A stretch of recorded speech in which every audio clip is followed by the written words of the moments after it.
নারীরা স্বামীকে তালাক দিলে নাকি তালাক হয় না, তাহলে কোনো স্বামী জুলুম করলে এই সংসার থেকে ওই নারী বের হবে কিভাবে? একটা পদ্ধতি আছে, আর যে প্রশ্নটা গুরুত্বপূর্ণ একটা প্রশ্ন। নর্মালি নারীদেরকে আল্লাহ রাব্বুল আলামিন তালাকের অনুমতি দেয় না, মানে তালাক দিয়ে দিবে এটা অনুমতি দেয় নাই। বাংলাদেশে যারা ডিভোর্স দিয়ে চলে যায় স্বামীকে, এদের ম্যাক্সিমামেরই তালাক হয় না। পরবর্তী যে সংসারগুলো তারা করে, এই সংসারগুলো একটাও বৈধ সংসার হয় না, অবৈধ সংসার হয়। বাংলাদেশে অনেক মূর্খ কাজী আছে, না বুঝে ফতোয়া দেয়। এজন্য তালাকের ফতোয়া নেওয়ার সময় মুফতি সাহেবদের কাছে নেবেন, যারা ফতোয়া কেন্দ্রিক এক্সপার্ট, এদের কাছে নেবেন। কেননা তালাকের ফতোয়া এমন ফতোয়া, ইসলামের যতগুলো মাসালায় অনেক ইখতিলাফ আছে, অনেক ফাঁক ফোকর আছে, এমন জটিলতা আছে। তালাকের মাসালা ফতোয়াও এরকম জটিল একটা বিষয়, এই জন্য এটা না বুঝে দেওয়া যাবে না।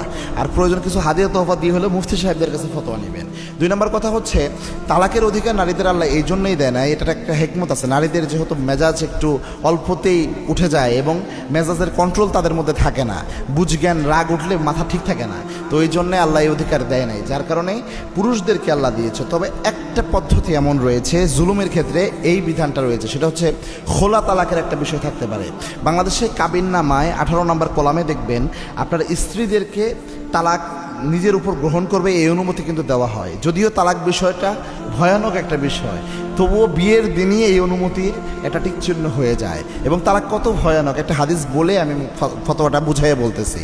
আল্লাহর হাবিব সাল্লাল্লাহু আলাইহি ওয়াসাল্লাম জানিয়েছেন, আবগাদু হালালু ইলাল্লাহি তালাক, আল্লাহর কাছে হালাল কিন্তু যতগুলো অপছন্দনীয় বিধান রয়েছে তার মধ্যে একটা হচ্ছে তালাকের বিধান। তালাকের বিধান এটা অপছন্দনীয় একটা বিষয়, আল্লাহ চায় না তালাক হয়ে যাক, আল্লাহ এটা পছন্দ করে না, তবু আল্লাহ এটা হালাল করেছেন। এখন এই তালাকের বিষয়টা এত অপছন্দনীয় হওয়া সত্ত্বেও এই তালাকের বিষয়টা আল্লাহ হালাল করেছেন, কিন্তু বর্তমানে অনেকেই আছে হর হামেশা তালাক দেয়।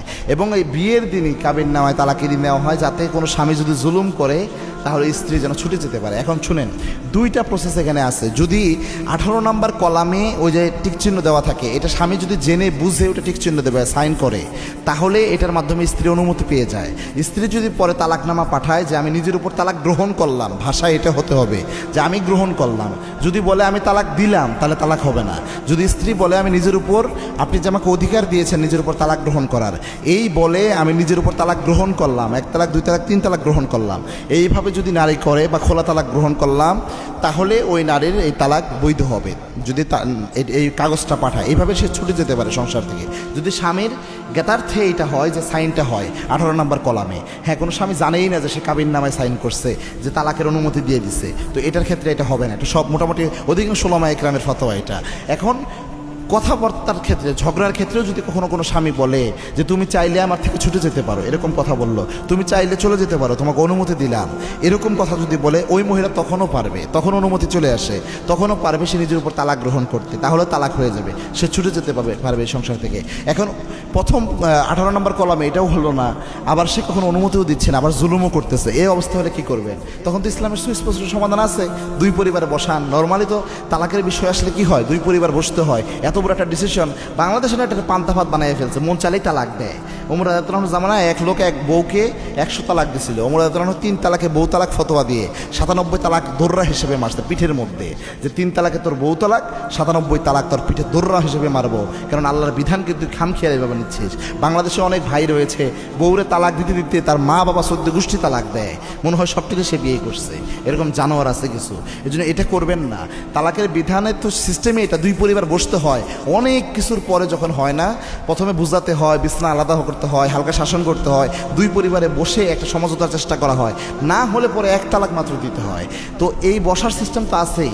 তো সেক্ষেত্রে আপনি 2 পরিবার যখন বসবে, কোনোভাবে হচ্ছে না, তখন যখন পারিবারিকভাবে সামাজিকভাবে মাতাব্বররা বসবে, তখন এমনি যখন বলবে যে আমি সংসার করব না, অটোমেটিক্যালি যারা রয়েছে সে যতই ভণ্ডামি করুক, জুলুমও করবে, তালাক দিবে না, স্ত্রীকে ছেড়ে দেবে না, ভণ্ডামি যতই করুক, সালিশ বসলে অবশ্যই ছাড়তে বাধ্য হবে।